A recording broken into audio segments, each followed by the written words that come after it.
Ce débat, organisé par le LABEX Lyon, Institut des origines de Lyon et l'Observatoire des sciences de l'univers de Lyon, a été enregistré le 18 juin 2021 dans le cadre du programme estival de l'Observatoire Raconte-moi l'univers. Pour plus de clarté, les interventions des spectateurs et spectatrices sont répétées. Alors, bonsoir. Bienvenue au Centre de recherche astrophysique de Lyon, au CRAL. Nos hôtes, l'ancien directeur qui est à ma droite. Et donc ce soir, nous allons débattre sur le thème mythe et science. Alors le titre, un peu en clin d'œil, s'appelait Mythe et science, l'éternel recommencement. Parce que nous avons déjà eu ce débat il y a de cela quelques années, en 2017, dans le cadre des fêtes de la science aussi. Et ça s'appelait alors Mythe et science, l'éternel malentendu.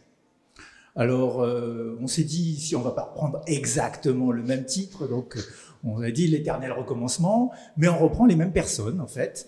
Nous sommes simplement plus sages, plus compétents, en tout cas on l'espère. Et donc ce thème nous a paru intéressant, surtout de nos jours, parce que la problématique du mythe, la problématique du rapport de la science au mythe et le rapport du mythe avec la science est aujourd'hui un rapport difficile, qui a été beaucoup discuté, et puis quand maintenant on constate que certains présidents de grands pays, de grandes puissances sont capables de dire que finalement la science c'est un point de vue comme un autre, on peut commencer à avoir un peu des inquiétudes sur notre appréhension, notre compréhension de ce lien entre le mythe et la science. Alors, vous avez peut-être lu, parce que c'est l'accroche qui est sur le site web, de monsieur François Jacob. Alors, j'ai trouvé ce texte extrêmement intéressant, donc je vais vous en lire juste un petit extrait. Ça vient de l'évolution sans projet. Alors François Jacob, vous ne le connaissez peut-être pas, il était médecin, biologiste moléculaire. Il a été un des premiers à travailler sur un certain ARN messager. Aujourd'hui, ça parle un peu. Membre de l'Académie française et prix Nobel de médecine en 1965. Donc j'avais seulement 4 ans. Et donc il dit « Je crois que le cerveau humain a une exigence fondamentale, celle d'avoir une représentation unifiée et cohérente du monde qui l'entoure, ainsi que des forces qui animent ce monde. Les mythes, comme les théories scientifiques, répondent à cette exigence humaine.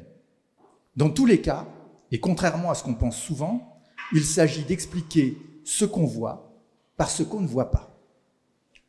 Le monde visible par un monde invisible qui est toujours le produit de l'imagination. Par exemple, on peut regarder la foudre comme l'expression de la colère divine ou comme une différence de potentiel entre les nuages et la terre. On peut regarder une maladie comme le résultat d'un sort jeté à une personne ou comme le résultat d'une infection virale. Mais dans tous les cas, ce qu'on invoque comme cause ou système d'explication, ce sont des forces invisibles qui sont censées régir le monde. Par conséquent, qu'il s'agisse d'un mythe ou d'une théorie scientifique, tout système d'explication est le produit de l'imagination humaine. Alors pour débattre ce soir, j'ai la chance d'être entouré de personnalités tout à fait remarquables. Je vais commencer à ma gauche par Madame Pascale Brier-Dubois, qui est maître de conférence. Alors je précise parce qu'elle a été nommée tout récemment, et j'en félicite, elle est aujourd'hui professeur des universités, mais il ne faut pas le dire avant le mois de septembre. Bon, non, vous savez, il y a des gens que ça peut froisser. Alors, donc, elle est maître de conférence de langue et littérature grecque à l'université Lyon 2. Elle travaille sur les poètes Homère et Hésiode, ainsi que sur la tragédie athénienne du 5e siècle avant Jésus-Christ, en particulier celle d'Euripide. Elle s'intéresse à la manière dont les Grecs utilisent les mythes pour penser leur présent et au lien entre poésie et histoire, parfois dans une comparaison avec les arts visuels. Elle est membre du laboratoire ISOMA, alors Histoire et sources des mondes antiques, et de la Maison de l'Orient et de la Méditerranée. Et à ma droite, Monsieur Bruno Guiderdeny, qui est astrophysicien, directeur de recherche au CNRS, ancien directeur de l'Observatoire, spécialiste de la formation et de l'évolution des galaxies, et directeur de l'Institut des hautes études islamiques, un point extrêmement intéressant, et directeur du laboratoire d'excellence du LABEX à l'IO, qui est l'un des co-organisateurs de cette soirée. Voilà, alors, du coup, compte tenu de mon entourage et de l'extraordinaire compétence de cet entourage, je vais pouvoir tranquillement m'effacer et les écouter, ce qui est très pratique quand on est un modérateur qui n'a pas envie de faire grand-chose. Donc, je vais laisser la parole à Pascal et ensuite à Bruno, 5-10 minutes pour déjà un peu exprimer leur ressenti vis-à-vis de ce thème. Et puis ensuite, nous pourrons commencer à débattre le plus librement possible. Voilà. Je te laisse la parole. Merci beaucoup. Et bonjour à tous et merci d'être là.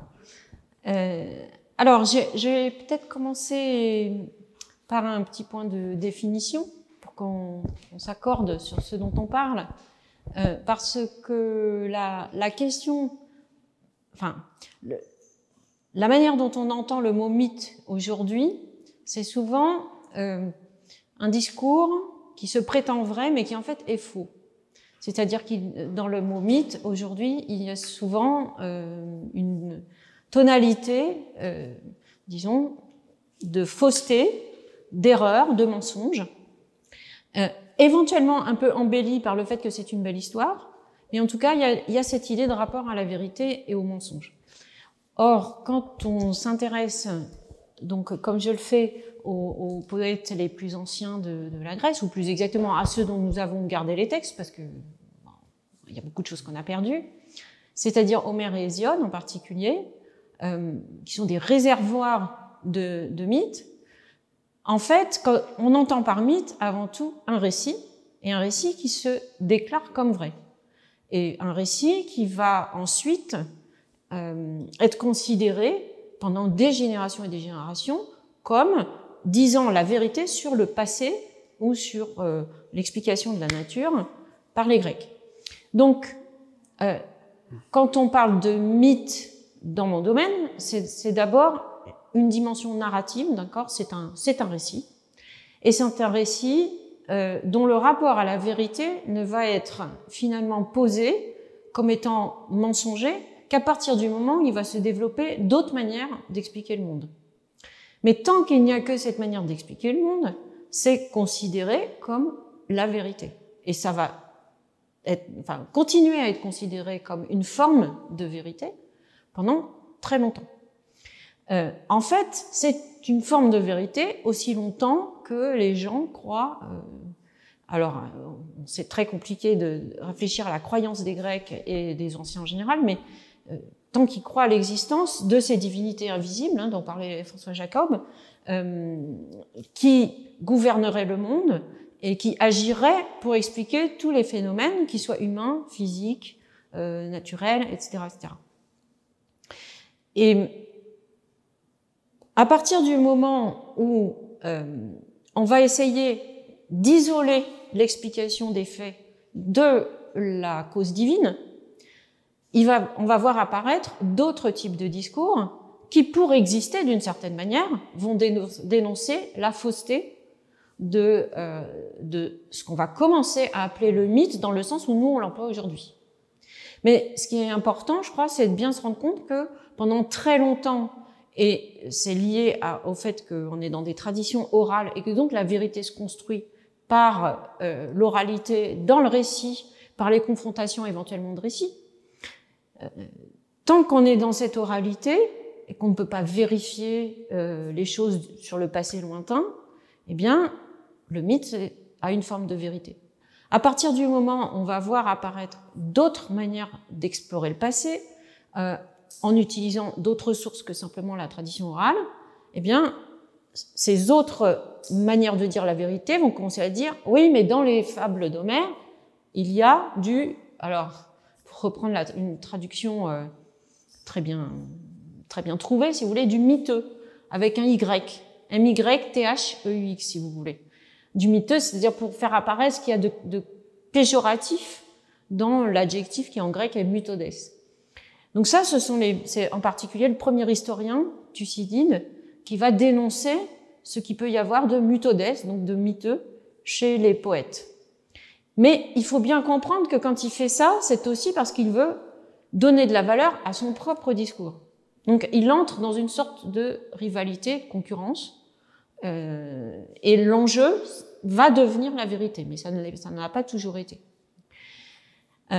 Alors, une fois qu'on a dit ça, ça ne veut pas dire que tout ce qui est antérieur aux premiers historiens, aux premiers philosophes, etc., est irrationnel. Pas du tout. C'est-à-dire que les mythes les plus anciens présentent une forme de rationalité. Et en ce sens, je pense que c'est ça que je trouve très intéressant, hein, c'est-à-dire que ce qu'il y a je suis tout à fait d'accord en fait avec ce que dit François Jacob, entre le mythe et la science, on a deux types de discours dont le but est d'expliquer et dont la forme peut être rationnelle, dans les deux cas. Quelle est la différence? Et c'est peut-être ça la vraie question. Une première différence que je vois, et je vais commencer par ça, puis après on poursuivra, mais la première différence que je vois, c'est que le mythe cherche à être un discours totalisant. Et quand vous regardez en particulier comment Hésiode, qui est un poète dont je recommande vivement la lecture, quand Hésiode décrit l'univers à travers la généalogie des dieux, donc il explique que l'univers est né d'abord d'une puissance qui s'appelle Chaos, et là vous voyez tout de suite qu'il faut faire très attention aux questions de traduction. Chaos pour nous, ça évoque tout de suite des choses qui sont pêle-mêle, un désordre, etc., voire même des choses beaucoup plus précises en physique. En fait, à l'origine, ça veut dire une béance, ça veut dire un abîme, un trou, hein, qui va être le contraire de l'autre puissance primordiale qui est la Terre. Elle est toute matière. Et cette autre puissance, donc la Terre, va devenir le socle, le siège ferme où vont pouvoir ensuite naître les dieux, les hommes, etc. Et puis il y a une troisième puissance primordiale, c'est Eros, c'est-à-dire l'amour, qui est la puissance qui va permettre d'unir une puissance à une autre. Bon. Donc ça démarre comme ça, et puis ensuite, Terre a des enfants, toute seule, Chaos a des enfants tout seul, et puis petit à petit, on va avoir des unions sexuées entre les enfants des uns et des autres. Et comme cette arborescence se déploie, cette arborescence généalogique, petit à petit, tout le monde, enfin tout l'univers se met en place. On va trouver tous les éléments naturels et petit à petit, tous les autres éléments, toutes les forces qui agissent dans le monde, donc des forces qui sont psychologiques, enfin que nous appellerions psychologiques, morales, etc. Donc on va trouver aussi bien les guerres que les moires, par exemple, qui déterminent le destin des humains, ou bien la puissance de la querelle, par exemple, etc., etc. Tout ça à côté, donc qui nous paraissent des puissances assez abstraites, à côté de terre, ciel, nuit, fleuve, etc., etc. Donc, ce qui me paraît intéressant dans ce discours, c'est que dans sa forme même, qui est de développer une généalogie cohérente à partir de 3 êtres, il y a l'idée que tout se tient. Et puis ensuite, il y a dans la manière dont le poème se déploie, en l'occurrence, il s'appelle la théogonie, je crois pas que je l'ai dit. Dans la manière dont le poème se déploie, on voit que toutes les notions, la nature, la psychologie, la morale, tout ça est intimement lié.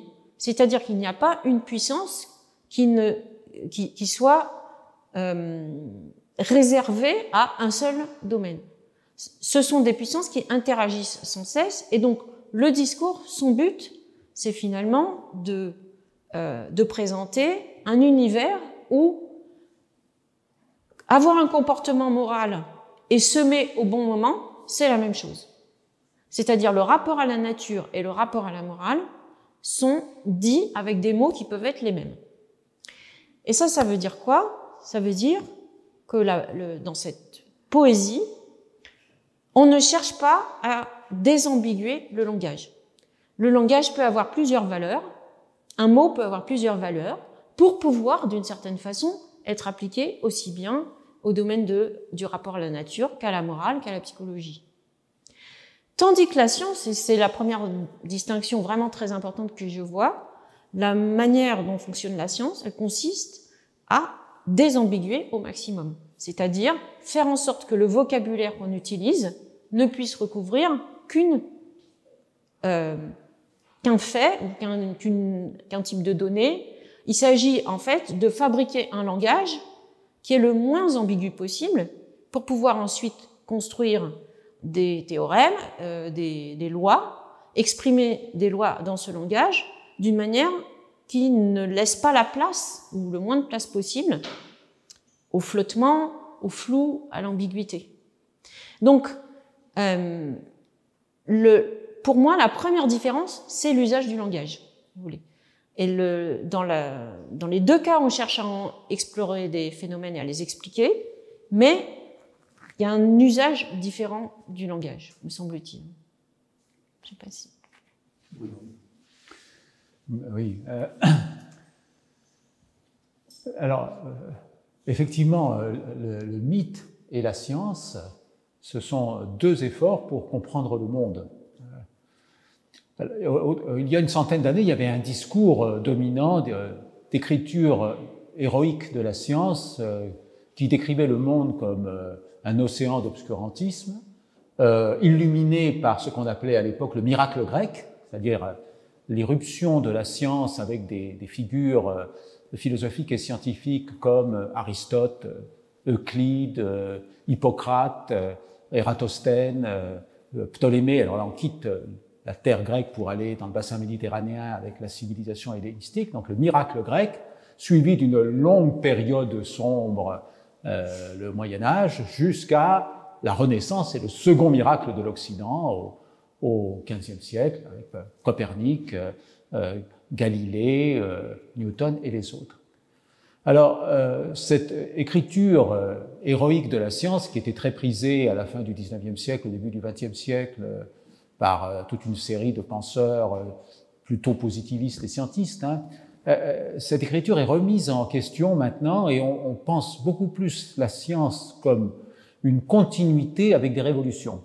C'est-à-dire que les Grecs ont effectivement apporté des contributions majeures à la connaissance rationnelle du monde, mais ils ont puisé sans doute dans un patrimoine antérieur.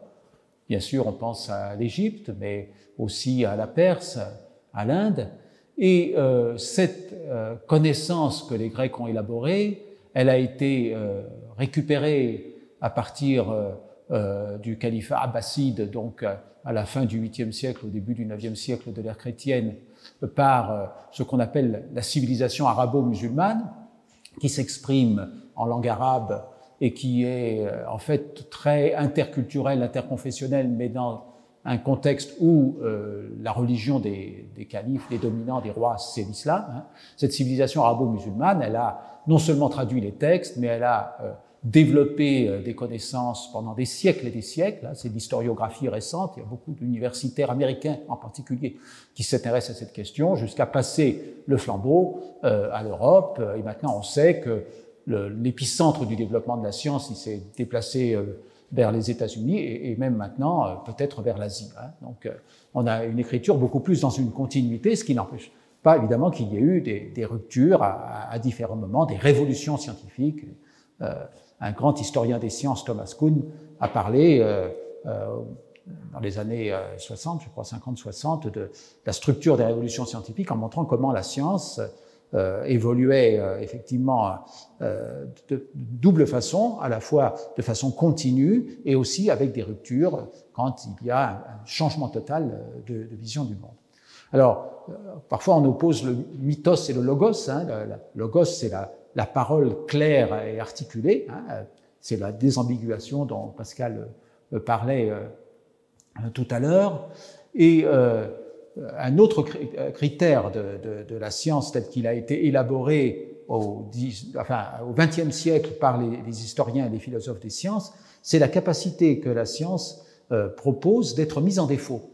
C'est-à-dire une explication est scientifique, ça c'est la fameuse falsifiabilité ou réfutabilité de Karl Popper, une explication est scientifique dans la mesure où elle peut être infirmée. Hein.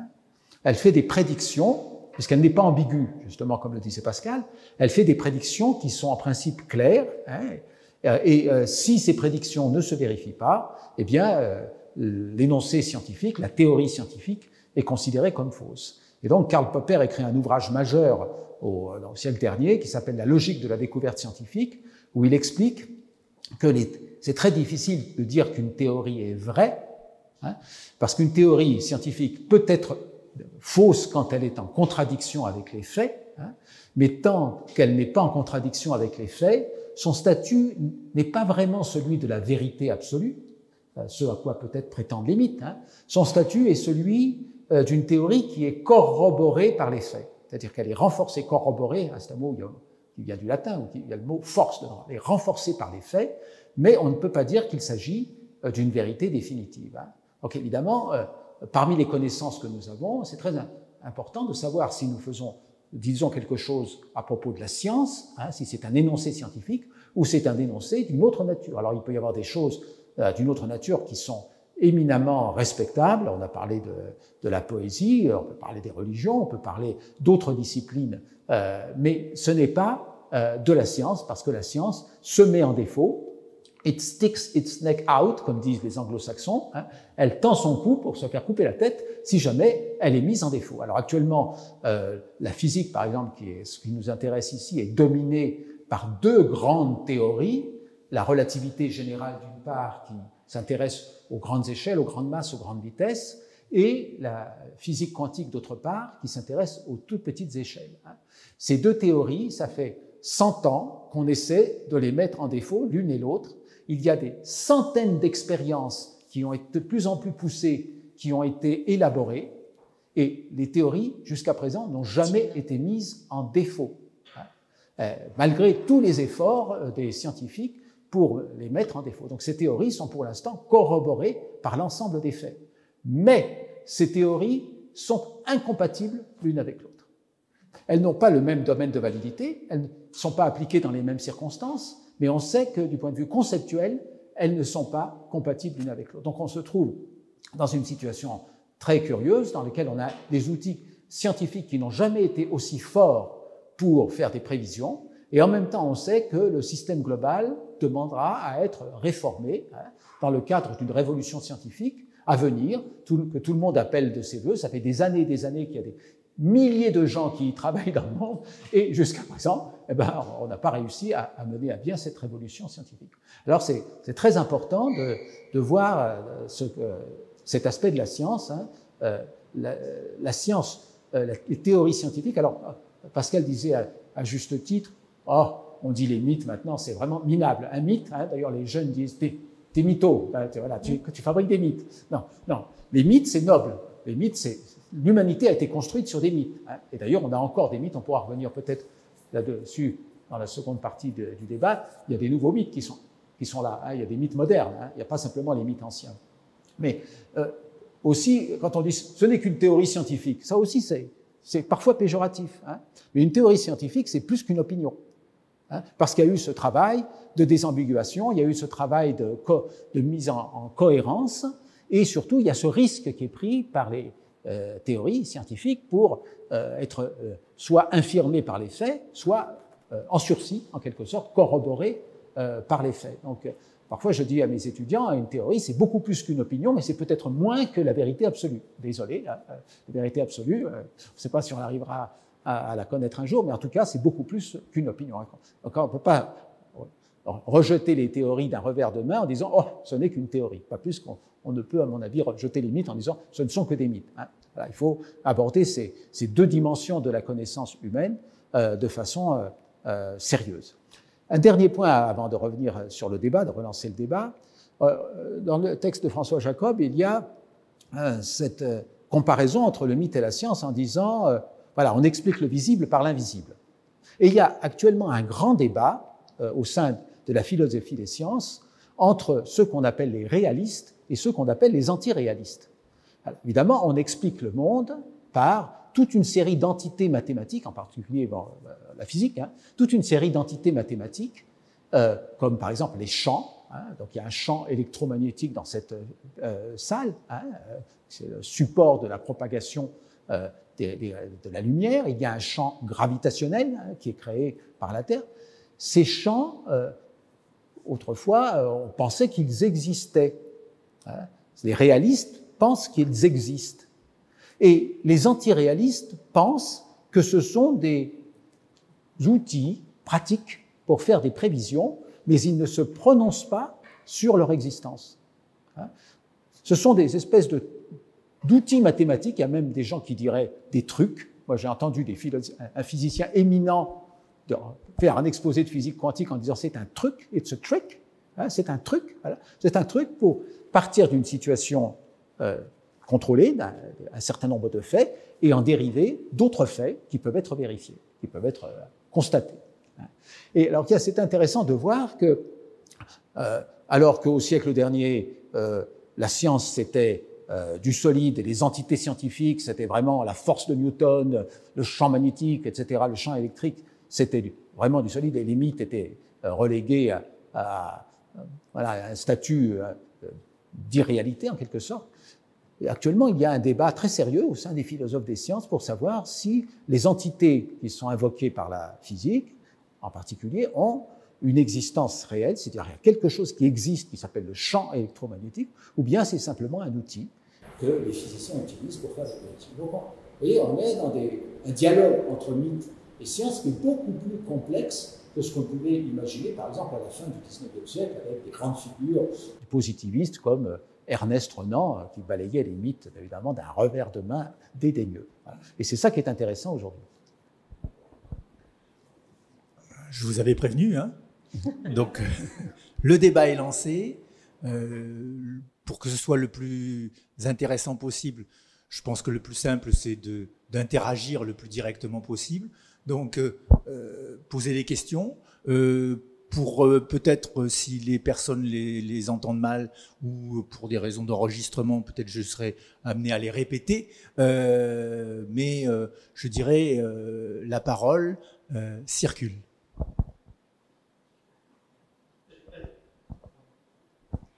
Allez-y, madame. Est-ce que l'opposition entre ces aspects réels et irréels est vraiment important par rapport à ce que l'on va pouvoir faire évoluer dans le futur, par rapport à ce que l'on va pouvoir comprendre ? Vous parliez tout à l'heure de la cohérence des théories.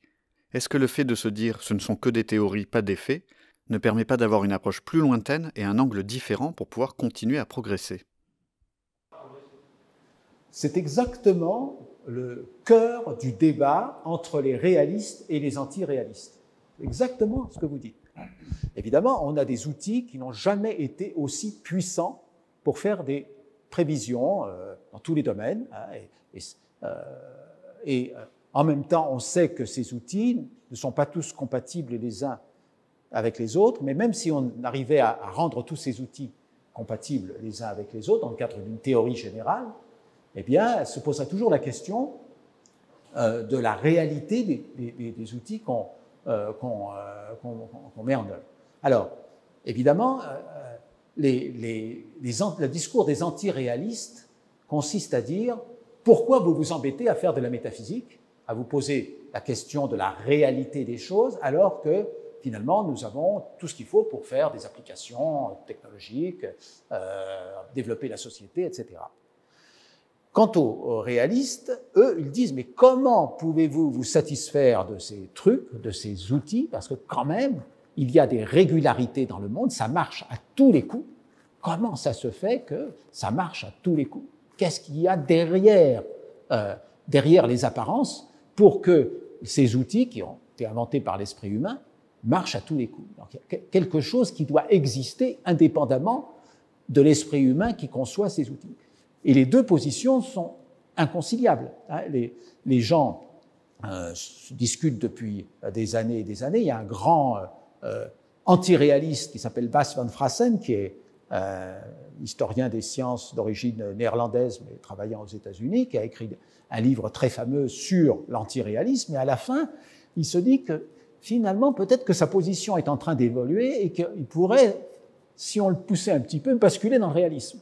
Parce que ça reste quand même très mystérieux. Évidemment, tant qu'on a le nez sur les activités du laboratoire, on ne se pose pas de questions, mais je crois que l'esprit humain a besoin tout le temps d'aller plus loin, d'en savoir plus. Et la régularité des phénomènes naturels et le fait que la théorie quantique des champs, par exemple, qui est l'explication ultime que nous avons actuellement du comportement de la microphysique, c'est vraiment extraordinairement abstrait et ça marche à tout coup. Donc ça, c'est tout à fait intriguant. Donc voilà, le débat est mené. Ça n'a aucune influence sur la pratique dans les laboratoires. La plupart de nos chers collègues, d'ailleurs, ne se posent même pas la question, mais il y a des philosophes qui se posent la question pour eux et qui, pour l'instant, n'ont pas réussi à arriver à un consensus. Mais, oui, il me semble que ça pose aussi la question extrêmement importante, et là, pour le coup, importante aussi pour l'image de la science dans la société, qui est celle du sujet. C'est-à-dire que quand je décide d'appeler ça un champ, finalement, de quel droit? Enfin, c'est-à-dire que ça peut être considéré comme le produit d'une imagination d'une certaine façon singulière, une imagination subjective. Et je pense que ça pose la question de est-ce qu'on assume ou pas le fait que la science, c'est le produit de l'esprit humain et le produit de sujets qui appartiennent à une langue, qui parlent dans une langue, qui ont choisi des métaphores pour décrire certaines réalités, c'est-à-dire, après tout, on appelle ça un champ, mais si j'avais envie d'appeler ça un désert, pourquoi pas? Enfin, je dis ça parce que pourquoi pas un désert, vous voyez? Pourquoi pas une cuillère? Enfin bref, il y a quand même dans la science et dans la manière dont on l'a dit quelque chose qui est de l'ordre du subjectif. Et je pense que une partie du débat, c'est aussi est-ce que ces choses existent en dehors de nous, les hommes qui regardons, ou bien est-ce que on admet qu'on ne peut pas faire autrement que construire l'image du monde par la science. Et ça touche à la question de la vérité. Parce que si on admet, ce qui en l'occurrence est ma position, mais que on ne peut pas se débarrasser du sujet qui fait la science, ça veut dire aussi qu'un autre sujet peut dire oui, mais moi, j'ai une autre proposition cohérente à proposer. Et si je ne fréquente que des gens qui sont d'accord avec la manière dont moi je construis ma cohérence, ce qui se passe dans les milieux complotistes, par exemple, mais finalement, j'arrive à relier tel phénomène, tel phénomène, tel phénomène, tel phénomène, à tout coup, à une source qui est mon ennemi, enfin l'ennemi que j'ai envie de me fixer. Et ça, je pense que c'est un point très important. À la fois, je pense qu'on ne peut pas se débarrasser du sujet dans la science, mais je pense aussi qu'il faut expliquer et réexpliquer sans cesse que pour autant, la science n'est pas subjective. C'est-à-dire, pour autant, la science, parce qu'elle se soumet à la réfutation, parce que elle se construit avec des règles de rigueur, de raison, etc., comme vous le disiez tout à l'heure, ça n'est pas de l'opinion. Enfin bon, voilà, c'est ce qui me paraît très important. Et Ce qui fait aussi que peut-être de temps en temps, quand on est en dehors du milieu scientifique, on peut balayer les choses en disant c'est une théorie. Et le problème étant que plus certains réalistes affirment que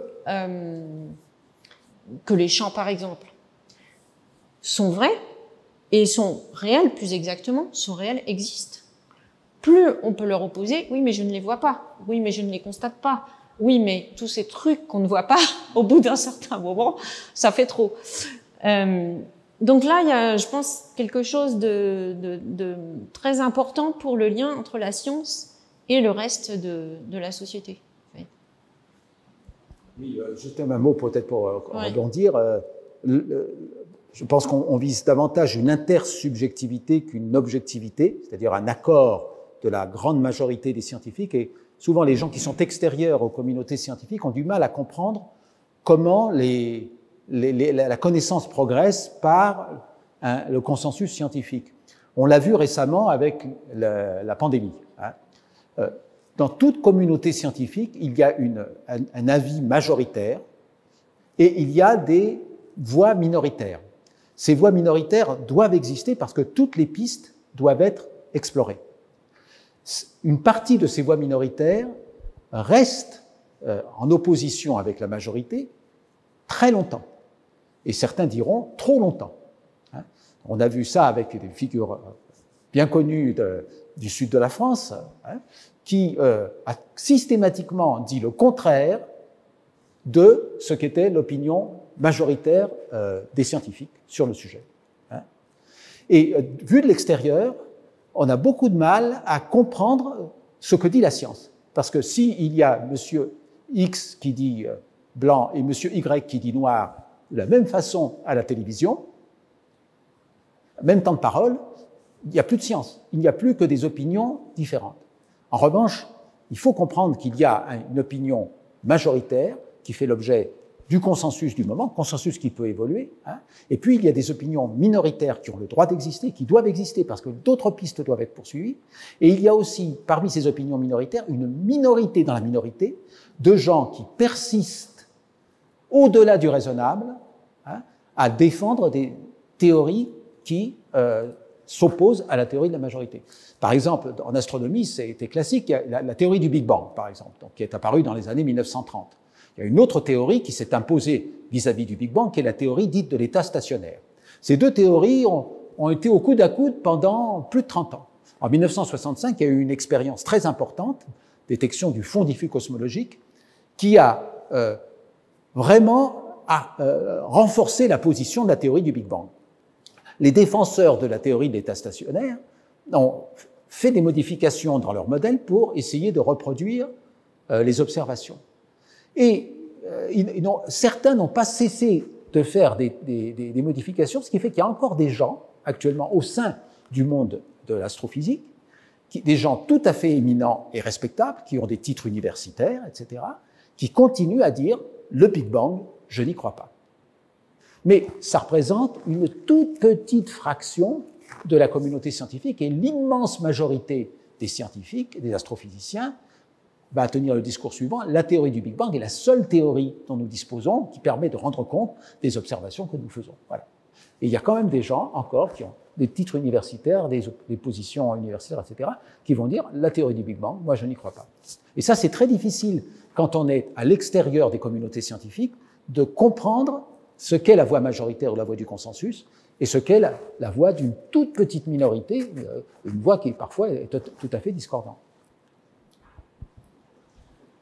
Je crois qu'il y avait une question. Oui. Vous venez d'aborder le sujet et je voulais justement poser une question comme une problématique. Le Big Bang, mythe ou théorie physique? Aujourd'hui, on considère le Big Bang comme une théorie validée par une grande majorité des observations, mais des personnes considèrent encore qu'il s'agit d'une histoire, d'un mythe sur les origines de l'univers. Quand on est comme ça au bord de la communauté scientifique, il faut élaborer un débat pour essayer de montrer en quoi la théorie du Big Bang est plus qu'un mythe, plus qu'une histoire. C'est-à-dire qu'on peut faire un mythe, ensuite, à partir de la science, on reviendra là-dessus. Mais la théorie du Big Bang est la seule théorie dont nous disposons pour rendre compte des observations. La théorie est corroborée par une masse très grande de faits scientifiques. Hein. Il y a au sein de la communauté scientifique des gens qui continuent de ne pas y croire, mais ils sont de plus en plus minoritaires. Et après, il faut faire attention qu'à côté de la science qui se développe dans les universités, il y a ce qu'on pourrait appeler de la parascience ou de la pseudoscience. Alors la parascience, c'est de la science qui est faite par des individus isolés, souvent des médecins ou des ingénieurs, donc des gens qui ont un vernis scientifique, un peu, hein, qui écrivent des livres pour expliquer qu'ils ont la réponse à voilà, comment le Big Bang s'est produit, le Big Bang n'a pas existé, qu'est-ce qui s'est passé avant le Big Bang, qu'est-ce que c'est que la matière sombre, qu'est-ce que c'est que l'énergie sombre, la théorie du tout. Quoi. Ils sont capables voilà. Et donc ça, c'est assez redoutable parce que leur discours semble être scientifique. Hein. Puis après, il y a des pseudosciences, donc des gens qui vont inventer une science à leur façon et qui vont aussi avoir un discours qui ressemble à la science, mais qui est plus hétérogène. Et c'est remarquable, par exemple, actuellement, on a une montée en puissance de ceux qu'on appelle les flatistes aux États-Unis. Voilà. Flatistes, c'est ceux qui pensent que la Terre est plate. Et alors évidemment, il est facile de se moquer d'eux. Mais il y avait un reportage intéressant montrant des universitaires américains disant c'est un échec pour nous. Parce que ces gens-là, ils réclament des preuves. Quelle est la preuve que la Terre est ronde? Moi, je ne vois pas que la Terre est ronde. Moi, je vois la Terre plate. Si la Terre était ronde, ben, je devrais voir la courbure, etc. Donc ces gens-là, il faut leur expliquer, parce qu'en fait, on peut bien comprendre qu'on ne voit pas la courbure de la Terre, parce que la Terre a un très grand rayon de courbure. Donc nous, notre horizon, il est à quelques dizaines de kilomètres. Il y a une fraction de minutes d'arc de déviation. On ne peut pas la détecter à l'œil nu, et même avec un outil. Voilà. Il faut faire beaucoup plus que quelques dizaines de kilomètres pour pouvoir détecter la rotondité de la Terre, ce qu'Ératosthène a fait avec 2 bâtons en Égypte, et il a mesuré le rayon de la Terre avec une très bonne précision. Mais c'est que ça demande un raisonnement quand même. Voilà. Et donc ces pauvres flatistes, ils ont une sorte de démarche scientifique, mais elle demande à être nourrie, elle demande à être cadrée, sinon, effectivement, c'est un recul terrible, c'est une démarche en arrière absolument affligeante. Et donc, c'est l'accompagnement de ces gens-là qu'il faut faire avec un discours qui permet de comprendre comment la science progresse et quelle est la nature des preuves scientifiques. La différence, c'est que la théorie du Big Bang peut se raconter comme une histoire. En tant que professeur, quand on enseigne, on la raconte comme une histoire, d'où la notion de mythe. Elle devient une sorte de genèse au même titre que d'autres genèses dans d'autres contextes. Cette confrontation revient beaucoup, et je suis d'accord avec vous, il faut reprendre l'histoire des sciences pour arriver à passer du mythe à la théorie scientifique. Oui, il y a une panique dans l'éducation nationale, quand il y a l'éducation, les lycées de France ont reçu dans les années 95-2000 un volumineux ouvrage qui s'appelait l'Atlas de la création, produit par un propagandiste turc du nom de Harun Yarkia, mais un ouvrage extrêmement luxueux. On a estimé que c'était $100 probablement la réalisation de chaque ouvrage. Il en a envoyé des milliers, donc il avait des fonds. Et l'éducation nationale, moi j'ai assisté à un séminaire d'éducation nationale juste après. Ils se sont rendus compte qu'en fait, il n'y avait nulle part l'enseignement de la théorie de l'évolution. Ah, c'est mentionné, mais évidemment, on parle des cellules, des animaux, de l'être humain, etc., la reproduction, mais personne ne donnait là. Ce que les Américains appellent le big picture, avec les faits. Notre enseignement a besoin d'évoluer et il a besoin de tenir compte du fait que les élèves refusent de plus en plus les arguments d'autorité. Ils ont de plus en plus accès à d'autres sources de connaissances via l'Internet, etc., de la science, de la parascience, de la pseudoscience, des manipulations, des fake news, etc. Et donc, il y a une exigence d'explication, de formation, de preuves qui est plus grande peut-être qu'il y a 50 ans quand on allait à l'école et on écoutait, j'allais dire religieusement, l'instituteur ou le professeur. Oui. Alors, bon, j'ai envie de répondre à tout, alors c'est compliqué. Mais d'abord, sur la question de la narration, moi je pense que c'est ça la puissance du mythe. C'est-à-dire que la puissance du mythe, c'est que le récit a sur l'esprit humain une puissance. Enfin, on est tous nourris sans arrêt de narration, que ça soit du roman, que ça soit des séries, que ça soit des films, etc., etc. Mais ça, c'est vrai aussi, je pense, dans les classes. C'est-à-dire qu'un cours d'histoire, qui n'est pas du tout narratif et uniquement factuel, il passe beaucoup moins bien. Un cours de physique, je pense que c'est vrai pour tout.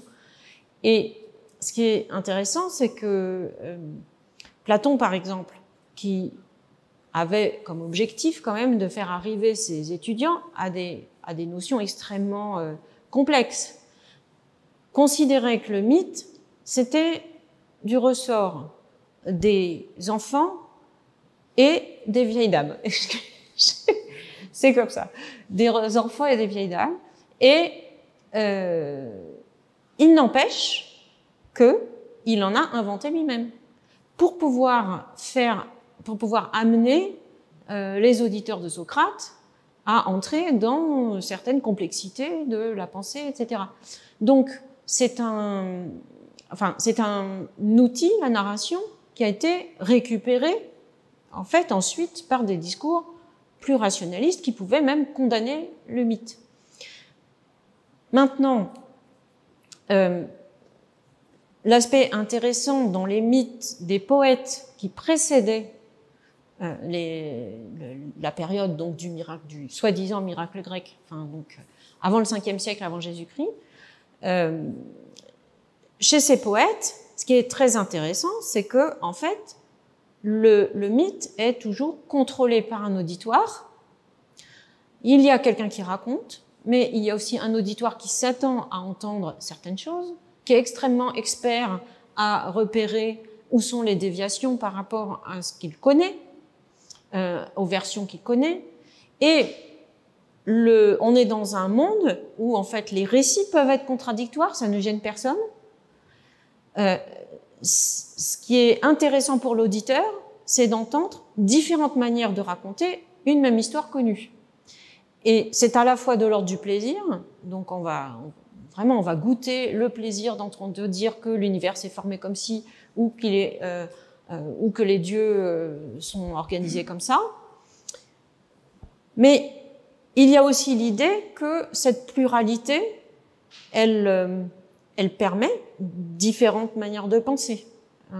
Elle permet aussi, j'ajouterai une chose, elle permet différentes fonctions du discours sur le monde. C'est-à-dire que si on est dans un contexte civique, on va raconter les histoires d'une certaine manière. Si on est dans un contexte de banquet, on va raconter les histoires d'une autre manière. Et les versions peuvent nous paraître à nous contradictoires. Mais en fait, la question ne se pose pas dans ces termes. Il y a le mythe qui est vrai au moment où on le dit pour telle occasion, et le mythe qui est vrai au moment où on le dit pour telle autre, en fonction du but qu'on lui assigne. Donc si on est dans un sanctuaire et qu'on est en train de prier une divinité, on va raconter l'histoire de cette divinité d'une certaine manière. Si on est au banquet, je reprends cet exemple-là, et qu'on veut juste raconter une histoire plaisante, on va pouvoir raconter l'histoire d'une autre manière. Vous voyez ? Donc, et c'est l'ensemble qui fait une forme de vérité. C'est-à-dire que c'est la totalité de ces manières de raconter qui fait une forme de vérité, parce que la vérité, c'est que le discours est censé s'adapter à chaque fonction. Et c'est-à-dire que c'est une pensée où la pluralité est beaucoup plus importante que dans la science, où l'objectif, c'est d'arriver à un discours sur lequel on s'accorde. Je dévie un petit peu, là, je crois. Je suis désolée. Oui ? Pensez-vous que l'on va réussir un jour à répondre aux questions entre réalistes et irréalistes ? Est-ce que dans 4000 ou 5000 ans, les générations futures verront notre époque comme celle qui a construit un mythe nouveau que nous vivons aujourd'hui ? Avec le passé qui s'accumule, nos croyances et religions actuelles, etc., est-ce que nous ne construisons pas notre propre mythe pour les générations futures ? Moi, je crois vraiment que c'est le cas. C'est-à-dire, je suis persuadée que si on se place dans 2800 ans, c'est le temps qui nous sépare d'Homère, dans 2800 ans, il est probable que la théorie du Big Bang apparaisse comme ce que nous, on appellerait aujourd'hui un mythe. C'est-à-dire un récit sur les origines de l'univers qui correspondait à un ensemble de faits et de phénomènes que nous étions capables de repérer ou de prévoir par le calcul, etc. Mais dans l'état actuel de nos connaissances, compétences, etc., etc. Or, si tout cela évolue et change, moi je crois qu'il est tout à fait vraisemblable qu'on arrive à considérer, disons, cette théorie comme nous considérons les mythes de l'Antiquité. Parce que quand même, dans les mythes de l'Antiquité, si vous voulez, il n'y a pas que de l'imagination. Quand on vous raconte que Poséidon, à tel endroit, a fait trembler la terre. Je dis ça parce que j'en ai parlé très récemment avec un collègue qui s'intéresse à la sismologie. Eh bien, quand on vous dit ça, Poséidon, c'était le dieu de la mer, mais c'est aussi le dieu des tremblements de terre. Quand on se rend compte, en fait, quand on s'intéresse avec nos moyens modernes à la carte des endroits où il peut y avoir des phénomènes sismiques, que ça correspond en fait à des traditions orales nées de l'expérience, et qu'il était normal, à une époque où l'outil pour dire le monde, c'était Poséidon est intervenu, c'était normal de dire Poséidon est intervenu là, vu que on a l'habitude et on garde la mémoire sur des générations de tremblements de terre à cet endroit-là. Aujourd'hui, on appelle ça du mythe, parce qu'on ne croit plus à Poséidon, et en même temps, on a des outils qui permettent de confirmer d'une certaine manière, ou de corroborer ce type de récit. Dans le futur, on aura peut-être d'autres techniques, d'autres outils qui permettront de corroborer certains aspects du Big Bang, mais qui relègueront quand même la manière de raconter le Big Bang dans le domaine du mythe. Enfin, moi, je le vois comme ça.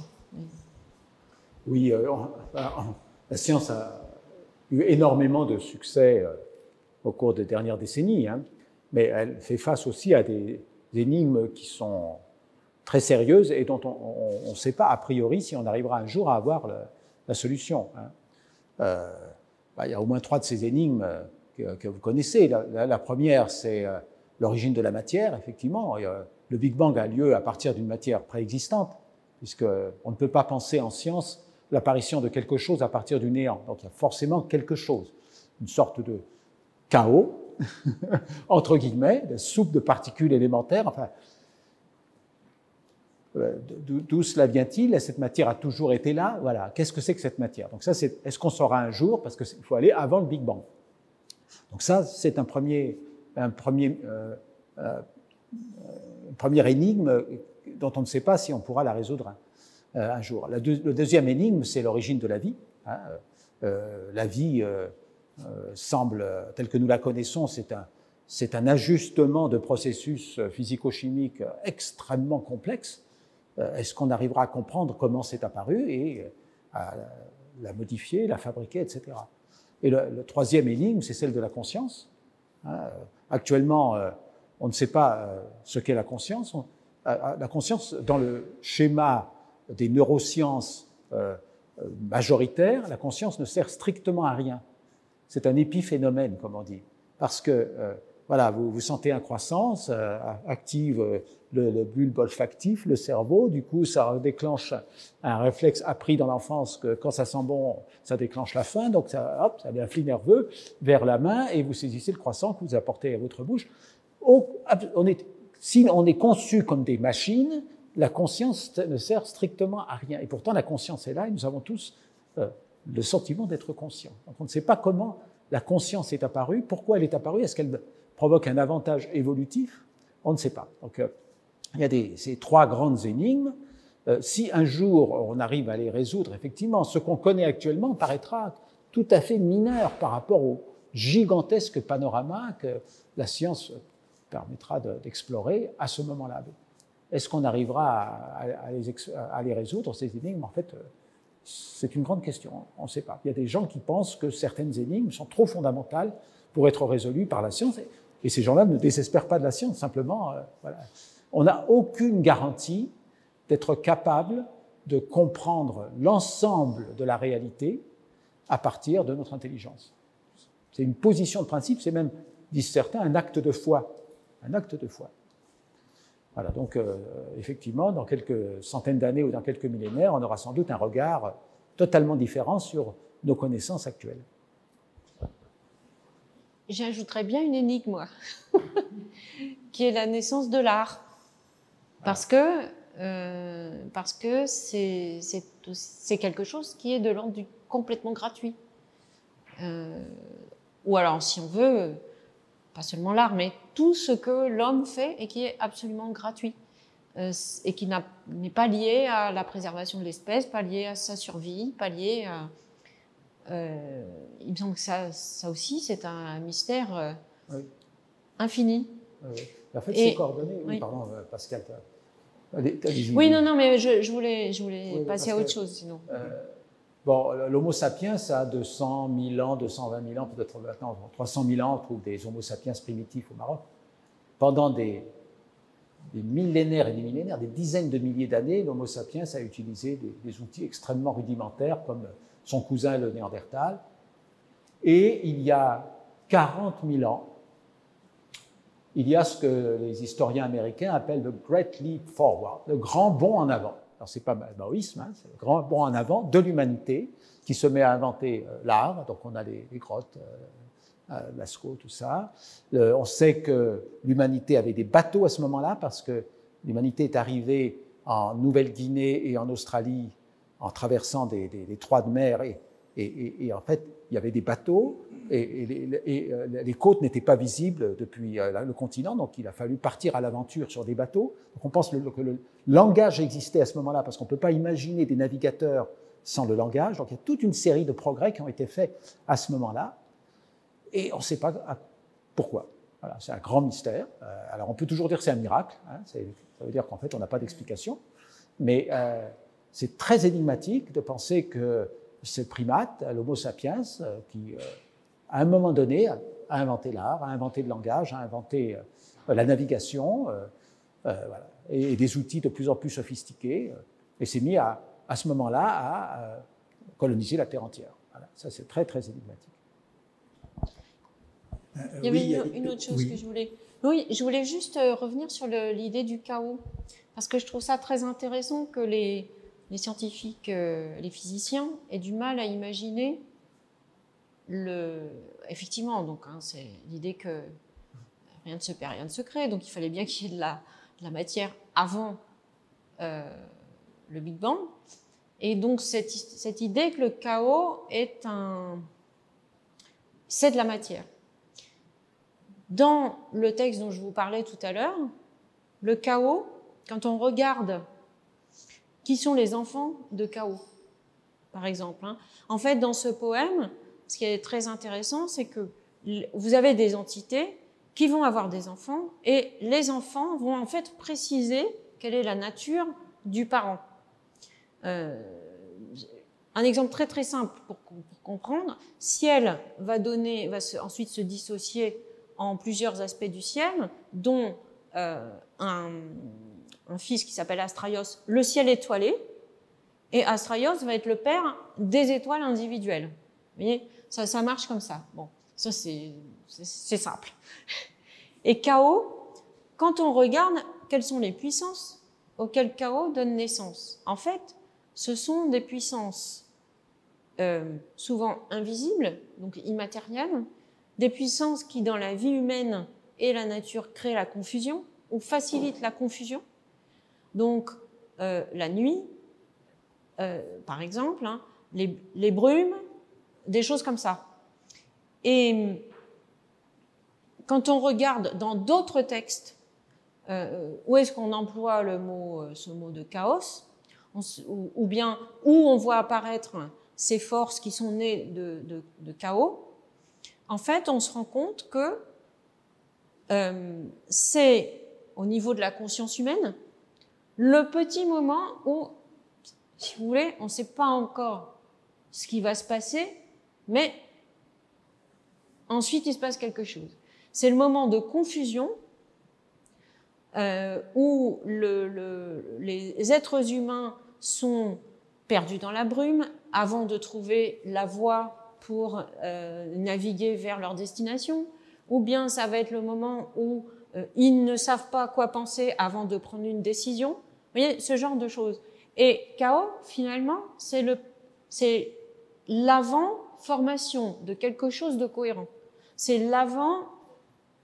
comment je pourrais dire?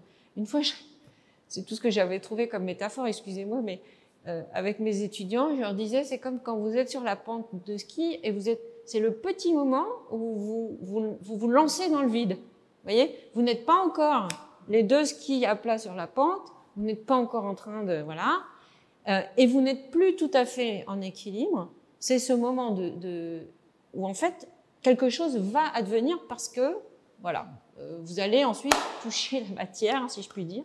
Et donc dans la théogonie, qui est bien loin du ski, on est bien d'accord, cet abîme qui existe avant la matière, en fait, c'est l'abîme qui permet la matière.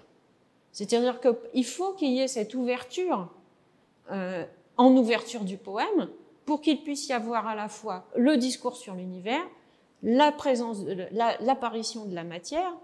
Donc, je trouve que c'est une puissance très intéressante dans ce poème parce que, d'une certaine manière, elle n'est rien et en même temps, sans elle, le reste ne peut pas être.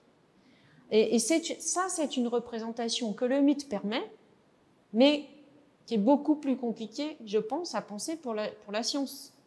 Parce que c'est de l'ordre d'une expérience métaphysique, alors, pour le coup. Oui, ça m'a fait penser, ce que vous dites, Pascal, à la désorientation des physiciens quantiques au début du siècle dernier, hein, quand, en essayant de comprendre l'infiniment petit, le comportement de la matière atomique, subatomique, ils se sont aperçus que la matière avait un comportement très curieux, tantôt comme onde, tantôt comme particule. Alors qu'au XIXe siècle, la physique était construite sur la séparation totale de ces deux phénomènes, soit onde, soit corpuscule. Et en fait, au XXe siècle, on s'aperçoit que la matière est à la fois onde et corpuscule. Et donc, des physiciens comme Erwin Schrödinger ou Werner Heisenberg se sont intéressés à d'autres cultures que la culture, on pourrait dire, judéo-chrétienne ou la philosophie d'inspiration occidentale, pour essayer de voir comment on pouvait penser différemment, comment d'autres cadres pouvaient permettre de comprendre cette ambiguïté de la matière subatomique, hein, à la fois onde et corpuscule, ni l'un ni l'autre, et à la fois l'un et l'autre. Et ils se sont donc intéressés aux pensées orientales, à l'hindouisme, le bouddhisme, le taoïsme. Donc c'est intéressant de voir comment, même pour penser la science, quand la science devient vraiment révolutionnaire, on doit aller chercher les ressources du mythe qui, lui, est capable de penser beaucoup plus largement que la science. Parce c'est comme un réservoir de concepts, en quelque sorte. Certains concepts peuvent être utilisés en science, mais souvent les scientifiques ont besoin de mieux comprendre ce qui se passe et d'aller chercher dans ce grand réservoir de l'humanité qu'est le réservoir des mythes. Et en particulier, juste pour finir sur ça, ça permet de penser la contradiction. Ce que la science, par définition, ne veut pas penser, c'est-à-dire veut exclure. Et c'est en ça que je parlais tout à l'heure du refus de la désambiguation chez les poètes. L'idée même, c'est qu'on peut dire une chose, on peut dire qu'une chose est une et son contraire. Ce qui est l'expérience humaine, c'est-à-dire quand on parle de la puissance, je sais pas moi, de la puissance, il y a une puissance qu'on appelle philothèse, c'est-à-dire c'est pas tout à fait l'amour, c'est la bonne entente. C'est l'idée de la réciprocité qu'il peut y avoir aussi bien entre parents et enfants qu'entre amants, ou époux ou amis. Cette puissance-là, elle va se trouver dans la généalogie, aussi bien dans les enfants de la nuit, c'est-à-dire des puissances qui créent la dissension, parce que finalement la loyauté qui va avec cette bonne entente, elle peut du coup créer l'inimitié avec d'autres personnes, d'accord? L'ennemi de mon ami est mon ennemi, donc les mécanismes de loyauté peuvent Bon. Et puis il y a aussi le fait que cette bonne entente, quand elle est amoureuse, peut créer la jalousie, peut créer tout un tas de conflits. Pensez à Hélène de Troie, etc. Bon. La même puissance va pouvoir se trouver dans cette généalogie à un autre endroit, et un endroit où elle est connotée positivement. Et ça, le poète peut dire qu'une puissance comme celle-là est à la fois une bonne et une mauvaise chose dans l'expérience humaine. Donc le mythe, je pense, permet ça, et peut-être que si, pour ce qui est de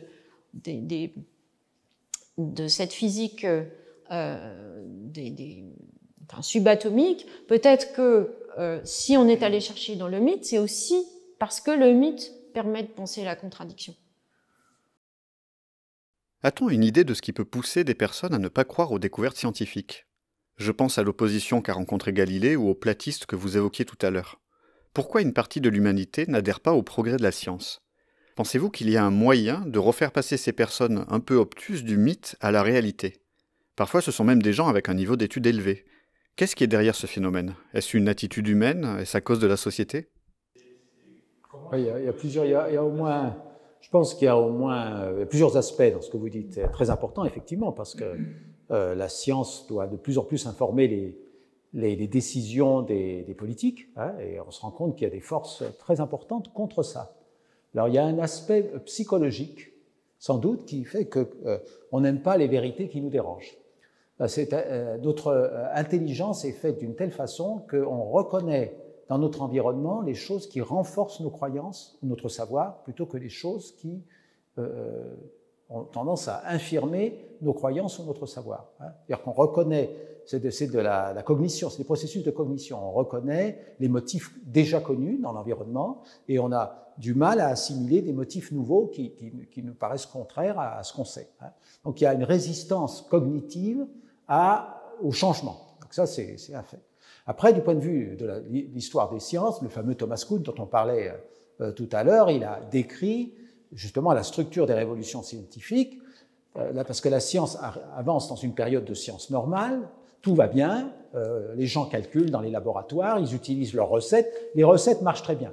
Puis les recettes commencent à marcher moins bien, parce qu'on découvre d'autres faits, et les recettes en question, vous pensez par exemple à la physique classique, la physique de Newton, elle marche plus très bien pour décrire, par exemple, le comportement des atomes. Et alors voilà, il y a quelqu'un qui vient avec une nouvelle idée, une nouvelle expérience. Alors, est-ce qu'il faut croire à l'expérience ? Après tout, il n'y a qu'un monsieur qui a fait l'expérience. Peut-être il s'est trompé. Donc, voilà, on va attendre de voir un peu si l'expérience est confirmée. Il y a une nouvelle expérience qui arrive. Mais peut-être qu'il faut encore attendre. Et en fait, il y a une sorte de tension qui apparaît. C'est ce que Thomas Kuhn appelle la période de crise. Et cette tension se termine par un basculement où on rentre dans un nouveau modèle, donc on change d'outil complètement. Donc c'est l'irruption de la physique, de la mécanique quantique, par exemple la physique quantique, au tournant des années 1905, 1910, 1920. Et là, tout le monde bascule dans le nouveau paradigme en disant « mais bien sûr, je l'ai toujours dit ». Il y a quelques personnes qui n'y arrivent pas et qui sont donc complètement marginalisées, mais il y a eu, avant cela, une forte résistance qui était liée simplement au fait qu'on n'abandonne pas facilement des théories qui marchent.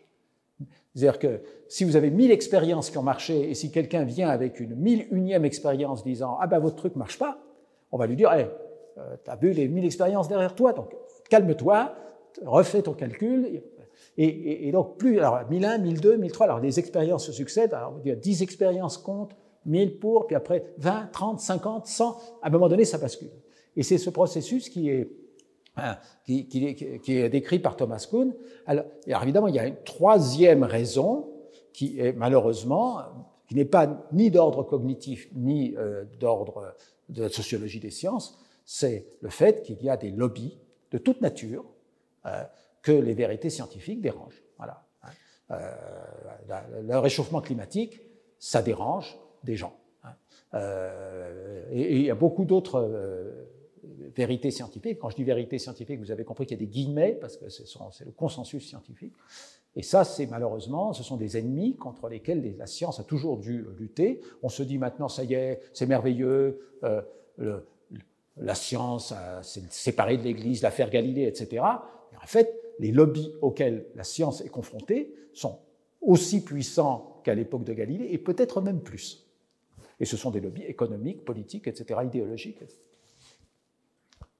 Oui. Et moi, j'ajouterais le problème extrêmement important de l'autorité, c'est-à-dire qui parle, qui produit le discours scientifique. Et est-ce qu'on réagit contre le discours scientifique ou est-ce qu'on réagit contre les gens qui le portent? Or ça, je crois que là, on est vraiment en ce moment dans une période où il y a toute une série de figures d'autorité qui sont contestées. Alors, les contester, dans une certaine mesure, c'est très bien, c'est très sain. Les contester au point de systématiquement considérer que les enseignants ne disent plus que des bêtises, les politiques ne disent plus que des bêtises, les médecins, etc., etc., ben, on finit par mettre tous les discours sur le même plan.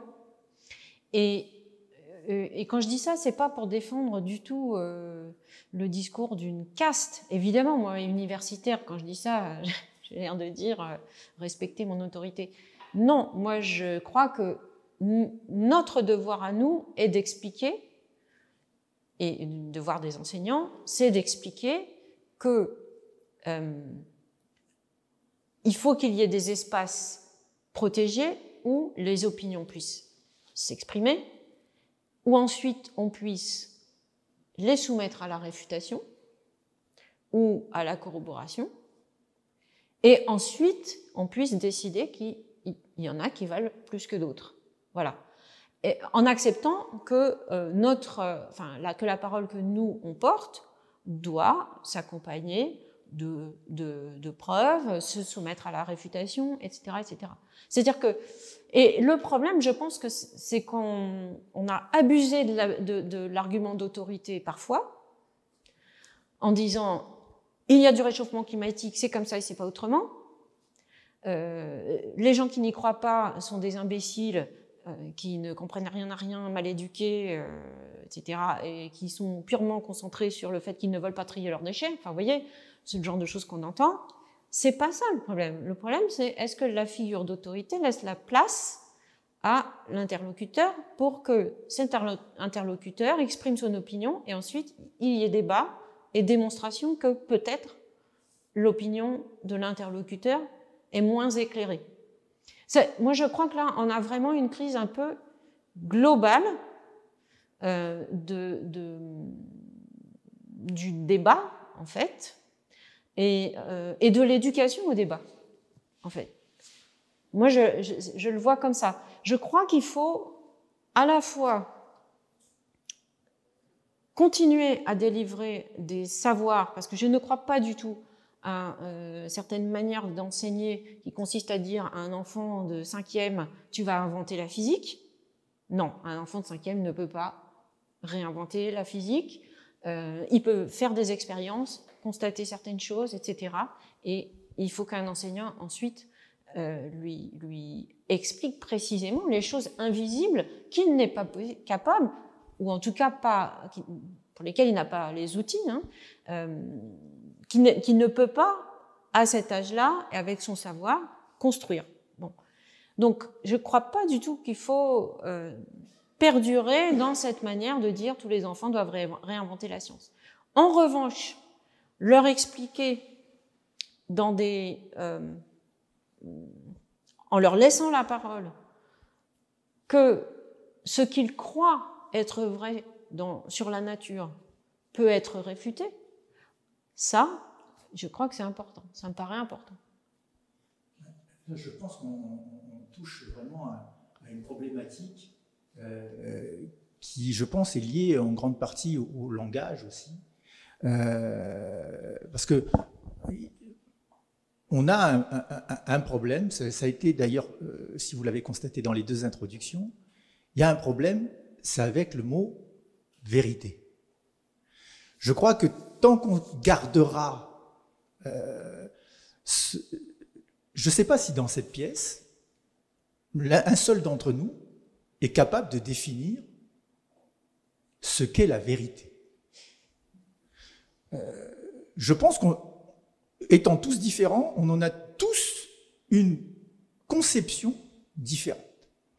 C'est pour ça que moi je préfère beaucoup au terme vérité le terme représentation. Quand vous dites je pense le monde, vous dites je représente le monde. Vous dites deux choses différentes. Penser le monde, ça veut dire que ça présuppose qu'il y a une bonne manière de penser. Donc vous allez exprimer un concept de vérité. Et moi souvent, je dis à mes étudiants,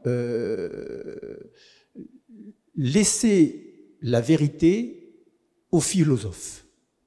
La science, c'est pas son problème. Je vais très loin là, je dis la science, c'est pas son problème. Le problème de la science, me semble-t-il, c'est de donner la meilleure représentation possible du réel.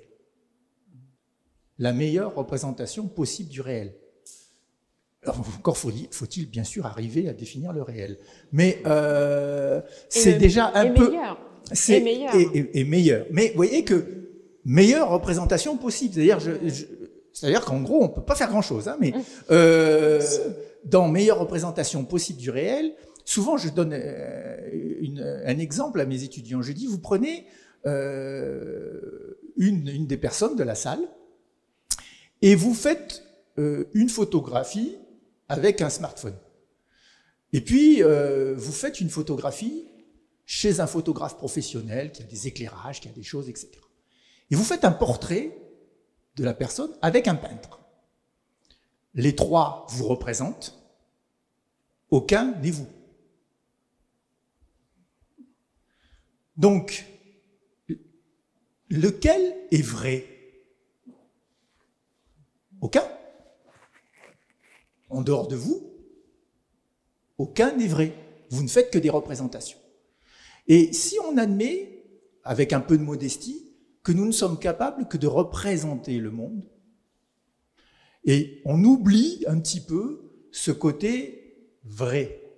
À ce moment-là, ces représentations ont un sens, et après, je dirais que la petite différence entre celui qui va donner une représentation mythique ou celui qui va donner une représentation plutôt scientifique, c'est qu'il y en a un qui a la charge de la preuve.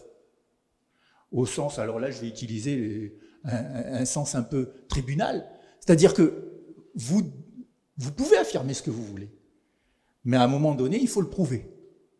Et la charge de la preuve veut dire forcément que c'est opposable. C'est-à-dire que vous vous mettez dans une situation où vous allez dire quelque chose et que vous acceptez que forcément les autres puissent opposer d'autres preuves. Et dès l'instant où vous mettez la charge de la preuve, eh bien, vous réduisez énormément votre champ. Et heureusement que, par exemple, dans les tribunaux, on impose ce genre de choses. Parce que sinon, on aurait simplement une idée d'un jugement, parce que dès l'instant où vous entendez parler d'une histoire, vous pouvez vous faire une idée. Et du coup, chaque fois que je rencontre des personnes qui me disent « mais moi, la science, j'y crois pas ». Je dis parce que tant mieux, parce que de toute façon, la science ne dit pas. La vérité, c'est pas son propos. La science, c'est une méthode. Et une méthode, on l'applique et on a la charge de la preuve. Et donc, en rentrant dans cette méthode et dans cette charge de la preuve, eh bien, on finit par produire des modèles. D'ailleurs, on a remarqué, modèle majoritaire. Moi, j'aime bien le terme, parce que parfois on cherche des bons termes, modèle standard. Quand vous achetez une chaudière, vous êtes au standard. Ok, c'est-à-dire qu'en gros, on considère que techniquement, on sait faire à peu près ça, et que c'est le minimum qu'on est censé demander à une chaudière. Et qu'on peut vérifier qu'elle est capable de faire ça.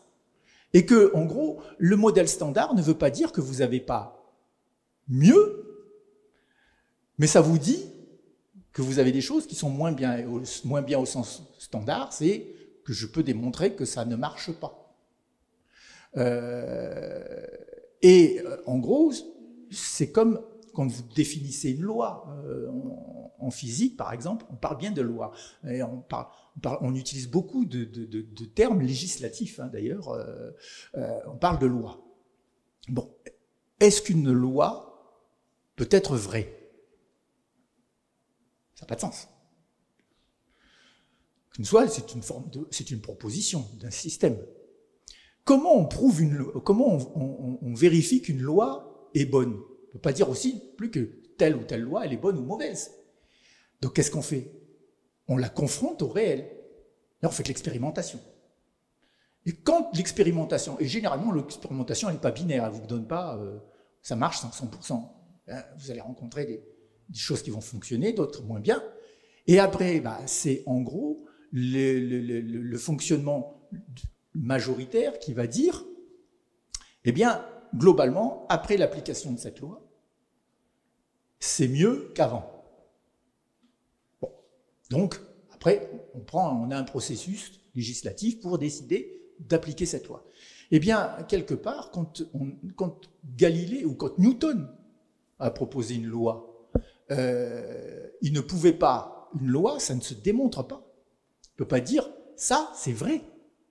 Par contre, on peut vérifier les conséquences de la loi, donc l'expérimenter. Et c'est ça qui va être le critère. Donc, on voit bien que c'est une méthodologie. Et il faut, je crois, évacuer constamment ce discours et d'utiliser le terme vrai, faux, bon ou mauvais. Ça n'a pas, pour moi, ça n'a pas de sens. Et c'est redoutablement dangereux. Parce que vous n'arriverez pas à dire que telle chose est vraie. Parce que je ne sais pas ce que ça veut dire. Enfin, me semble-t-il. Alors, il me semble que le paradoxe, c'est que le vrai est inaccessible s'il existe, mais le faux existe. C'est-à-dire que l'idée qu'on peut réfuter une loi, par exemple, ou une proposition, ça veut dire qu'on définit le faux.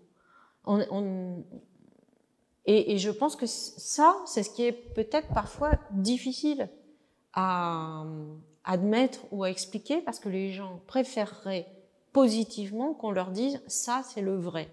Or, la science, me semble-t-il, elle peut surtout définir le faux. Et elle doit définir le faux. C'est-à-dire que même en littérature, moi qui travaille en littérature, hein, donc je forme des étudiants à la recherche en littérature, je leur explique que c'est une science de l'interprétation, évidemment. On construit un discours sur les textes, donc c'est de l'interprétation.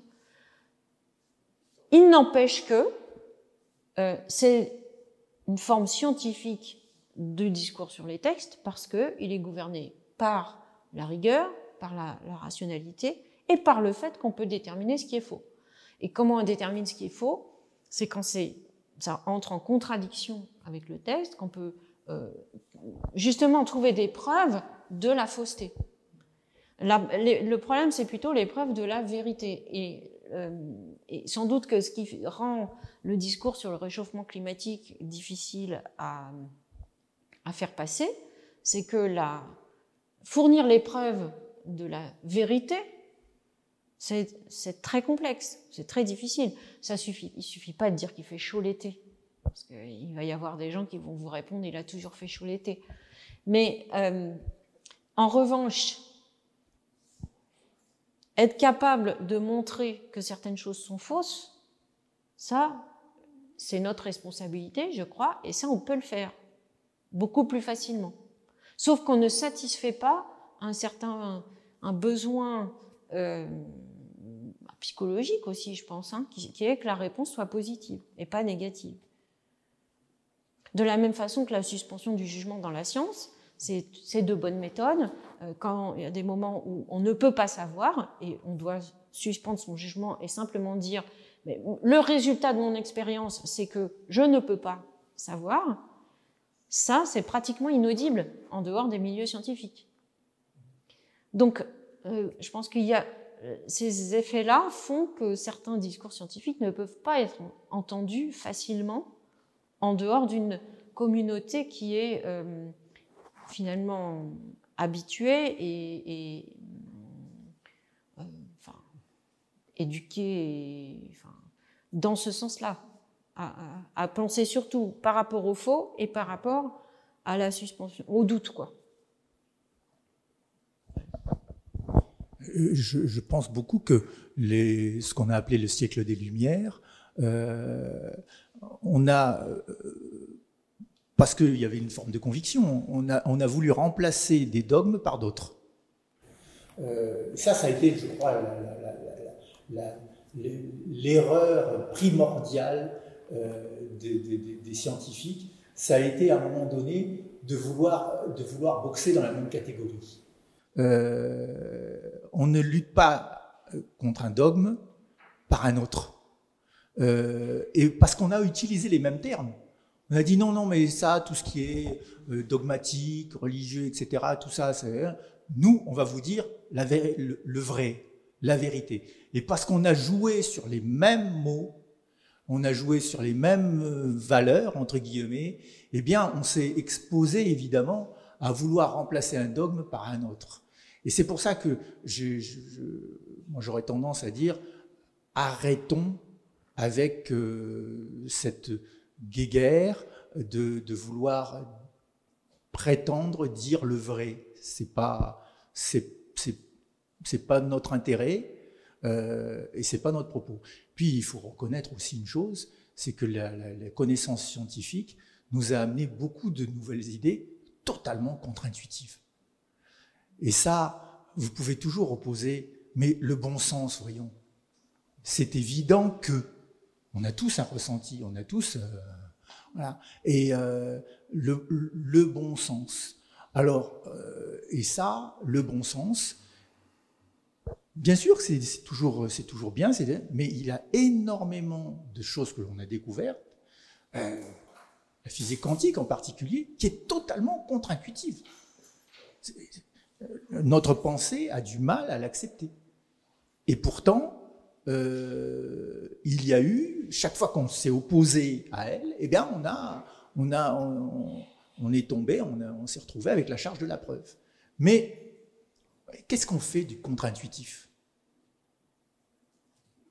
Si on reste sur le même type de fonctionnement, la vérité, le bon sens, l'intuition, on essaye simplement de balayer des dogmes par d'autres pensées dogmatiques. Il ne faut surtout pas rentrer dans ce terrain-là. Enfin, il me semble que c'est un échec absolu. Okay. On doit s'arrêter à peut-être peut-être une dernière question, oui, ou un dernier mot de conclusion. Dernière question peut-être. J'ai l'impression que mythe et science sont des forces opposées. Vous êtes, vous, penché sur le passé, et la science cherche à avoir des réponses sur l'avenir. Vous vous complétez bien dans vos oppositions. Et j'ai l'impression que vous avez une question commune qui vous rassemble. Pourquoi sommes-nous là? Est-ce que cette question, l'humanité se la pose par peur? La peur de se demander au fond, que sommes-nous? Alors, vous savez, c'est un peu étrange parce que moi, je ne produis pas de mythes. En tout cas, j'essaye de produire de la science. Alors, c'est un petit peu... mais de la science sur les mythes. Bon, alors, je pense que effectivement, au début, enfin, chez les poètes que j'étudie, et Hésiode en particulier, la question c'est comment dire l'expérience du monde. Ça, c'est certain.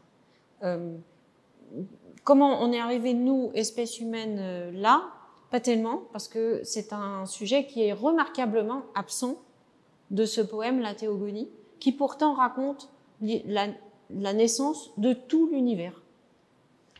Donc il y a toutes les forces de l'univers qui se mettent en place, mais les hommes sont là, ça va de soi, et il n'y a pas dans ce texte de récit sur la naissance de l'homme. Et là, je dirais que ça rejoint ce que je disais tout à l'heure sur le fait que dans la science, il y a toujours un observateur, il y a toujours un sujet qui regarde le monde et qui produit un discours. En fait, les hommes sont toujours présents dans ce poème comme ceux qui nomment les dieux, même si c'est d'une manière qui est censée être inspirée par la divinité, hein, la muse qui inspire le poète et lui dicte d'une certaine manière le discours sur le monde, mais l'homme est tout le temps là, et c'est lui qui regarde le monde, et c'est lui qui agit dans le monde, et par rapport aux divinités. Donc, l'interrogation, ça n'est pas tant qu'est-ce que je fais là, moi, homme, que à qui suis-je confronté dans mon rapport au monde, donc à quelle puissance, et comment dois-je me comporter par rapport à ces puissances. Voilà, donc ça c'est une manière de répondre à votre question. Ensuite, est-ce qu'on peut vraiment savoir d'où viennent les mythes, à quelle question ça répond? Je ne pense pas. Et comme je vous le disais tout à l'heure, en fait, chez les Grecs, il y a multiples fonctions. Parfois, on raconte une histoire parce qu'on veut quelque chose de leur part. Donc, on va raconter les exploits d'Apollon parce qu'on a une prière à Apollon à amener, si vous voulez. Et donc, on va lui dire, souviens-toi, déjà, par le passé, tu as triomphé de tel ennemi, etc. Si tu pouvais recommencer aujourd'hui, ça nous arrangerait bien. Et d'ailleurs, je t'offre mon poème pour que tu... Voilà, en échange. Donc, le mythe n'a pas, en tout cas dans la société des Grecs dont je m'occupe, n'a pas une fonction unique. Et ne répond pas systématiquement à des questions d'explication.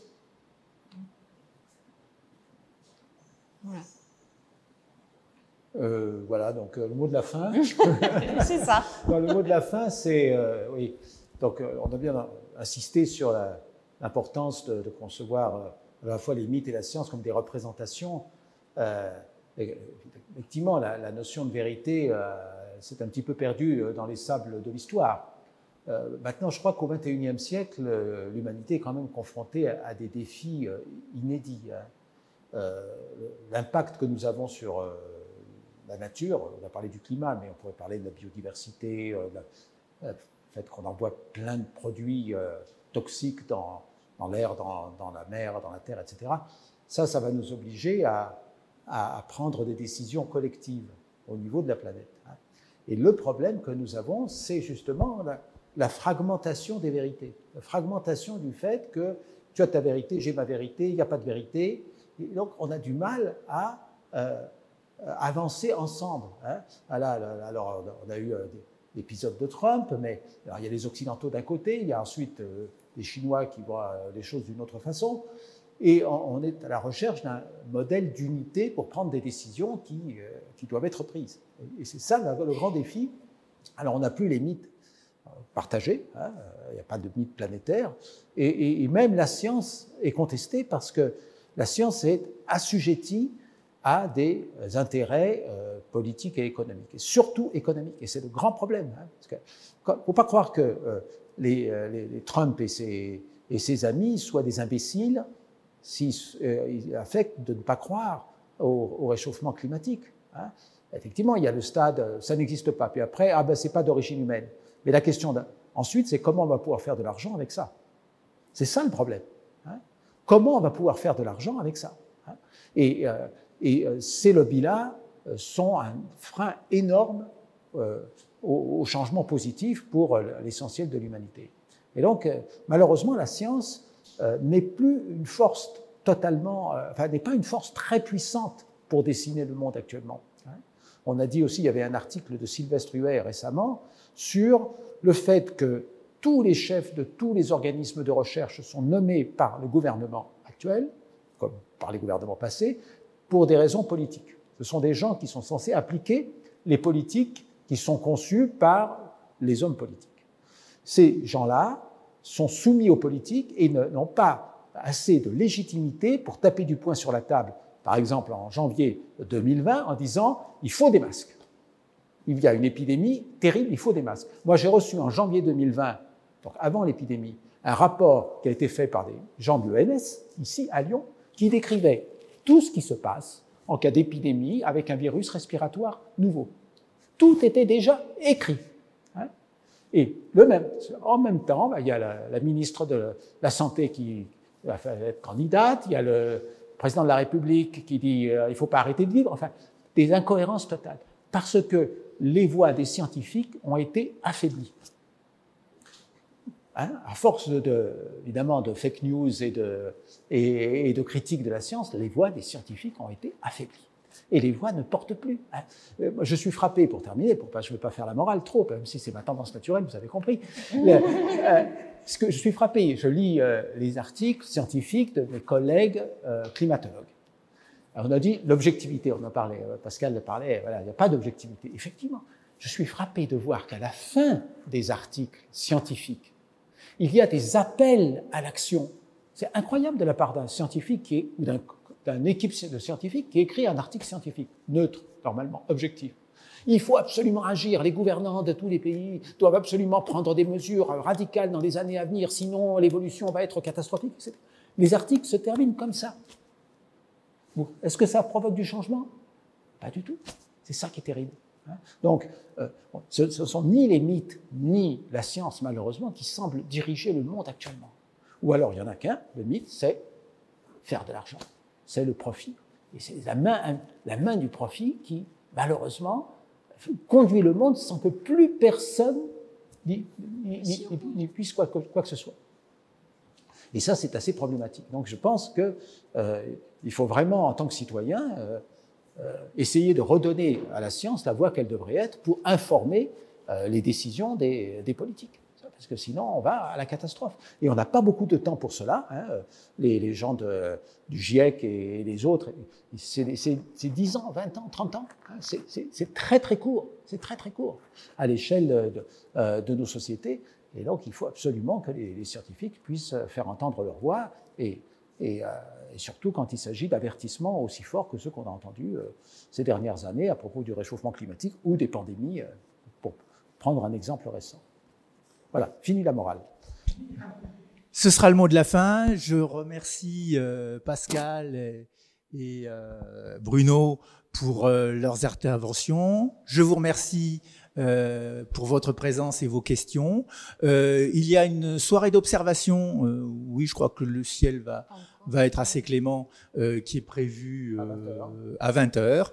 Donc, il faut ressortir. Il faut ressortir. Il y a plein d'instruments qui ont été aussi installés par une association locale, la Société d'astronomie de Lyon.